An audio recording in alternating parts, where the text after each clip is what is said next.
Welcome to the Future of Real Estate. I'm Brett Ellis of the Ellis team at RE/MAX Realty Group. If you want to contact us, you can always reach us at 239-489-4042. Don't forget our website, which is topagent.com. Okay, we're doing something a little bit different today. We've added our producer, Dave Kellogg, to the show. How you doing, Dave? I'm doing well. A little difference because I've got to look off with one eye. That's what monocular vision helps out a Back lot. when we did radio for all those years, this was not a big problem. But on video, we got a few more things to worry about, don't we? Yeah, about 30 more buttons. Exactly. So anyway, we'll have fun, and it's a nice experiment in either event. So got a few things to talk about, though. 3-4 items in the news that are big. Well, flood insurance we've talked about. We're not even going to talk about that today. We're going to talk about the tax credit. It expires. We're actually doing this show the last day of June, okay? And it expires today. The House last night passed an extension. But the Senate has now got to take it up before tonight. Now, this got bogged down, Dave, because it was part of a bigger bill, and it didn't go. And now it's part of just a singular bill with just the tax credit extension. Now, this doesn't help people for new contracts. All the contracts had to have been in by April 30th. But there's a lot of short sales and foreclosures that are very difficult to get closed. And we're having a difficult time getting them closed by June 30th. If this bill passes, it will give them till September 30th to extend those closings. Well, at least it's by itself. I mean, it seems like that's the American way, is include something everybody really would like to have on something that nobody else knows about. Well, I think that there's reason for optimism, because I think they realize that this bill needs to stand on its own. Now, nationwide, the National Association of Realtors predicts this could affect up to 180,000 closings.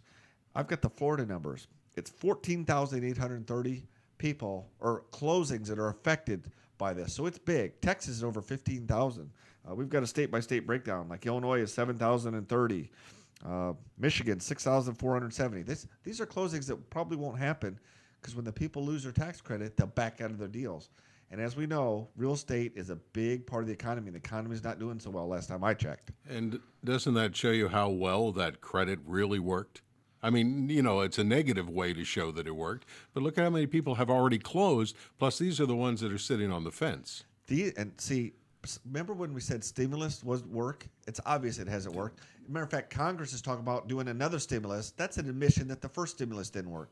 Now, why you want to add to the debt and add a second stimulus when admittedly the first stimulus didn't work is beyond me. But this kind of stuff works. The tax credits and whatnot, that obviously works. So what else is in the news? Governor Crist, remember we told people on the show that he was looking at a bill whereby some things will change with condo associations, and he signed that bill. It was Senate Bill 1196, and basically, here's some provisions of there. Let's see. It requires lenders to pay more in past due assessments on foreclosed properties. We said that was coming. Not sure if that's good or bad, but it will help out the association, so it's good for them. Right. It allows associations to deny owners or occupants access to the amenities if they're more than 90 days past due in their expenses. So in the past, by law, you couldn't prohibit someone from using the amenities, I guess. So now, if they're 90 days past, you can. And here's a big one. It allows associations to go after the tenant to basically force the courts to make the tenant pay the homeowners association when the owner isn't doing it. So you might be making your payments to the owner.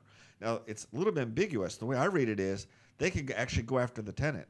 So what happens if the tenant's paying the owner and then having to pay the association on top of it? So hopefully the courts step in and say, no, just redirect your payments to us. You would think that would be the only way that's going to work, because right now that's not covered, because right now if they're making payments to the owner, they don't know whether he's making his payments to the bank. They're not privileged to that information, right? Yes, but all they care about is them. So, well, sure. So obviously if the tenant's paying some rent. So I don't know how the bill is actually written. I've seen in 2 different newspapers and 2 different online articles it written different ways, and I can't tell. So in other words, the substance is kind of good, I guess, but it depends how it's written, and the devil's always in the details. Well, isn't it? It is, because that's really what's happening. Is the person that's in there as a renter may be very good. He may be paying on regular time and everything, and yet the money's not getting to what the people are having troubles with. Absolutely, and you hate to see that tenant have to cough up more money or Right. or deny the amenities because the owner isn't paying. Right. No, that's So, just All kind of things you have to worry about if you're a tenant these days. Fannie Mae came out with a plan in the last week. They basically said, if you strategically default on your loan, we are going to deny you from getting a new Fannie Mae mortgage for 7 years. Oh. But, Dave, here it goes. Here's the details again. It says that Fannie Mae intends to file lawsuits against so-called strategic defaulters, but the problem is the experts wonder how the firm will determine which homeowners defaulted strategically versus the ones that simply couldn't afford to pay.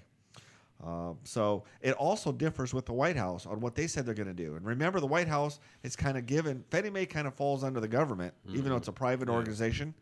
And it differs with the official public view. So I don't know. I don't know how that's going to work out.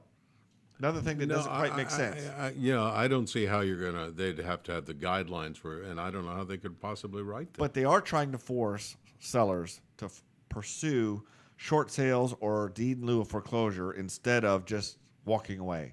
I guess that's a good thing in theory. Yeah. So, but you can have unintended consequences sometimes. Sure. See, what else is in the news? Broker licenses, mortgage brokers specifically, and lenders.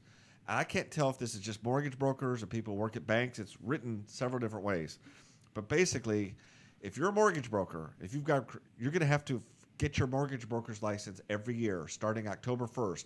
Even if you complied with the July 1st deadline, you're going to have to reapply. And you're going to have to do this every year.